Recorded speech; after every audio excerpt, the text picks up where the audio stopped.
Hello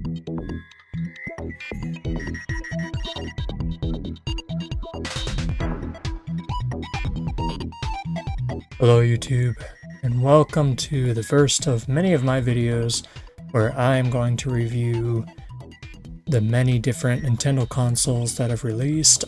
My goal is to review all of them, and I'm going to go over a couple different things, like if there is history behind them of how they came to be or whatever, then I'm going to go over that. I'm also going to go over how well they were in their specific time, how well they fit to the time that they released. I'm also going to go over what I feel like they go for today as far as price, and that will all depend on really how well they hold up in today's world compared to other possible systems or games or what. This will include what will affect this anyway is what different type of games were available on each system.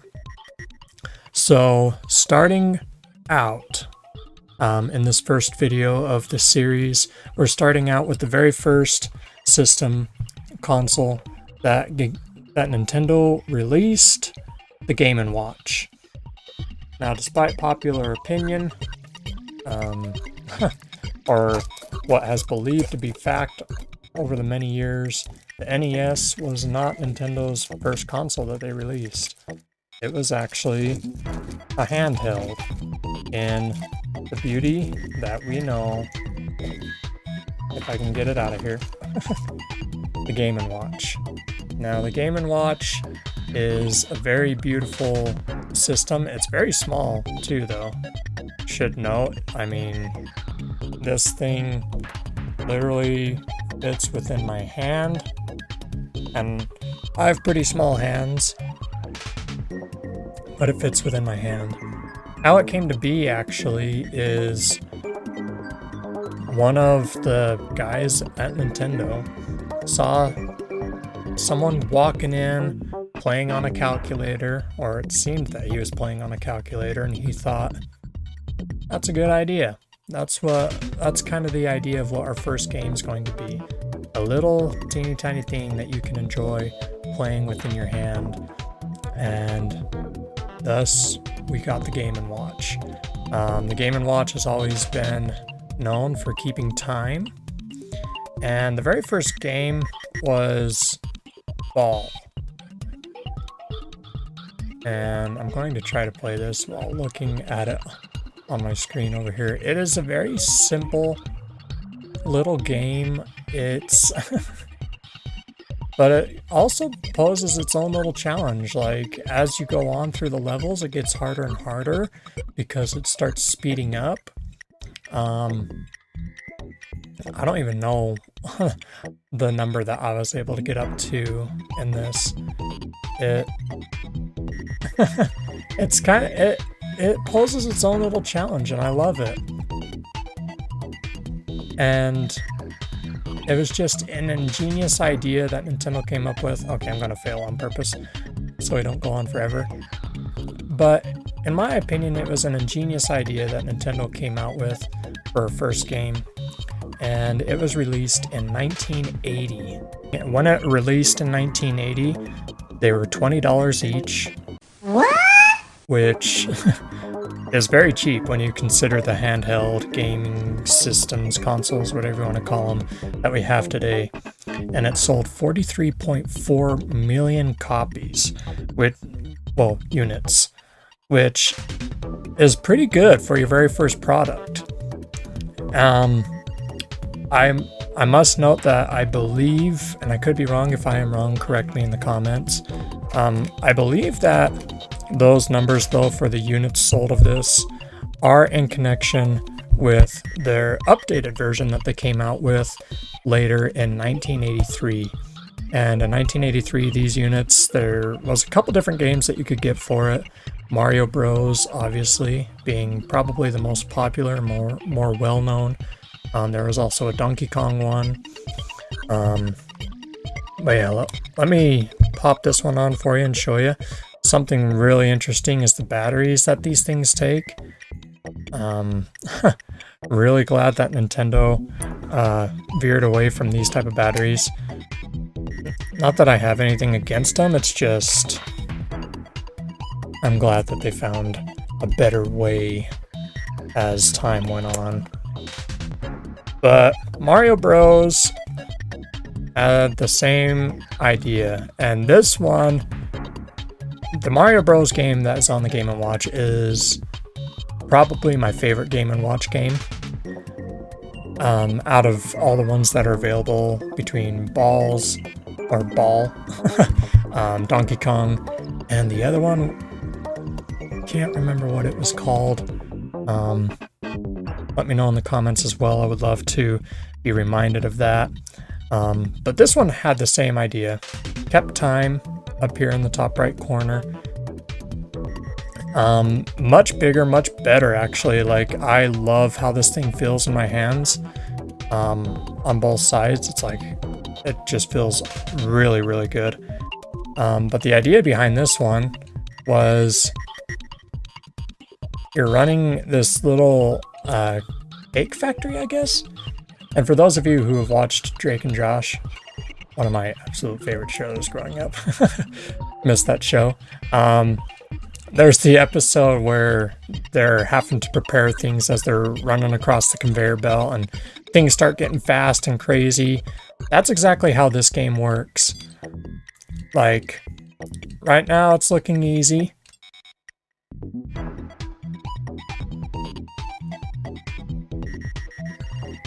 So the objective is to get these cakes, or whatever they are, into this truck.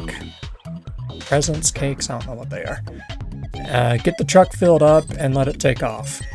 Now, unlike the first one, and I'll let it show off here. I'll let Mario over here miss his.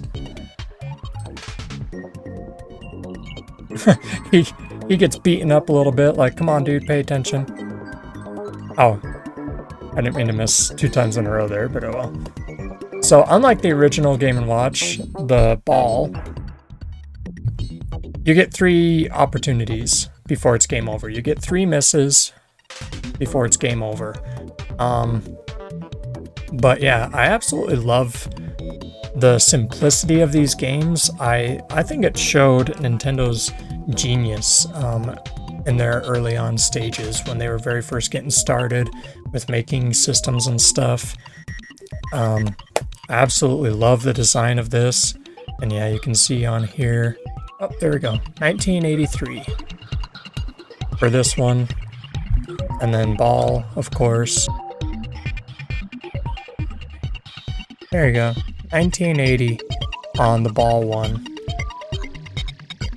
And yeah, collectively, again, as far as I am aware, between the Mario Bros, the Donkey Kong, and the other one that was released in the updated version of Game & Watch, and also the original Game & Watch, the Ball, altogether they sold 43.4 million units, which is amazing for Nintendo's first product. Very, very, very good. And $20 each. $20 was a little bit back in 1980, but like, it wasn't like the 50s or the 60s, okay? Like, it wasn't too much money. So they were very reasonable behind this and just wanted to give people something to have a good time with and enjoy.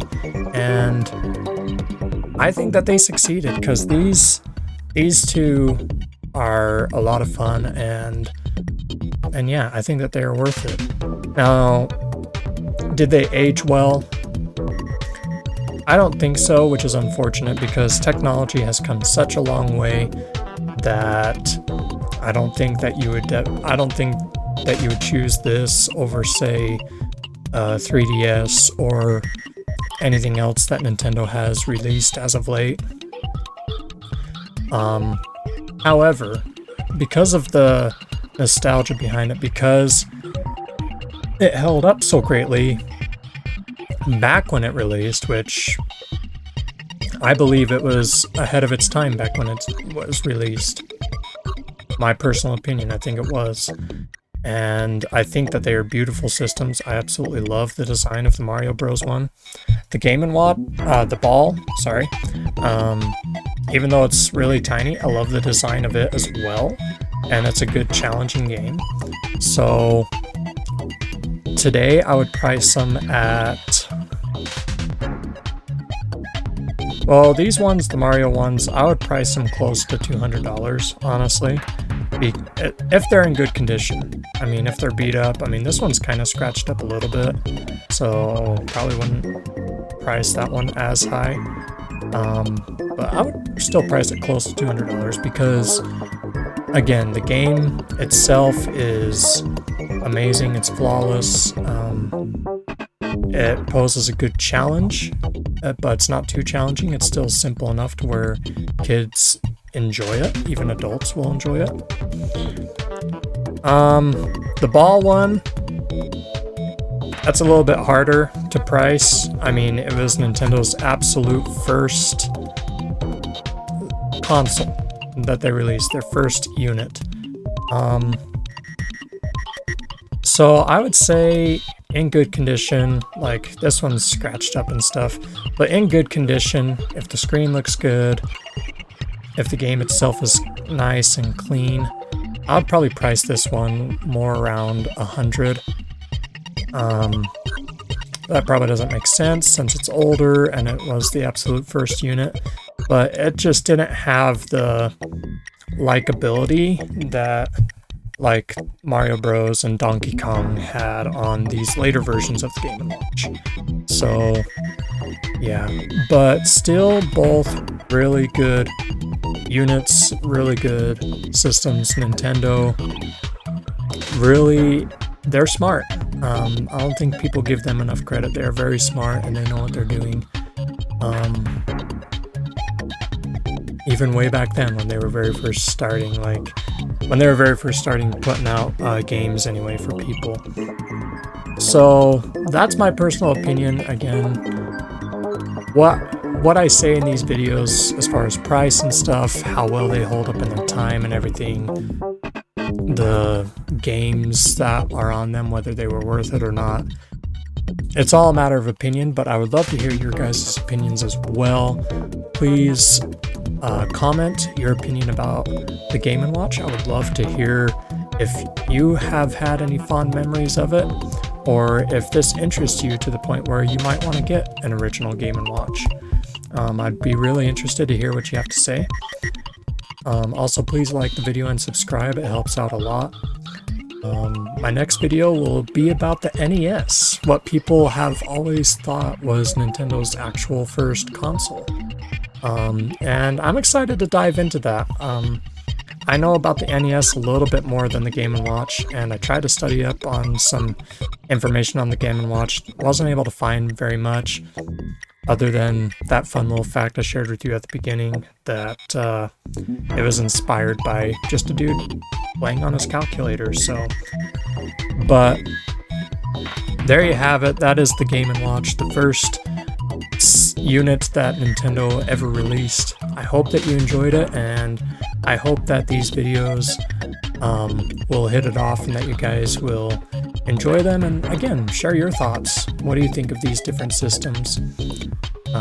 But for now, I am the Zeldaholic, and I thank you for watching, and I'll see you next time.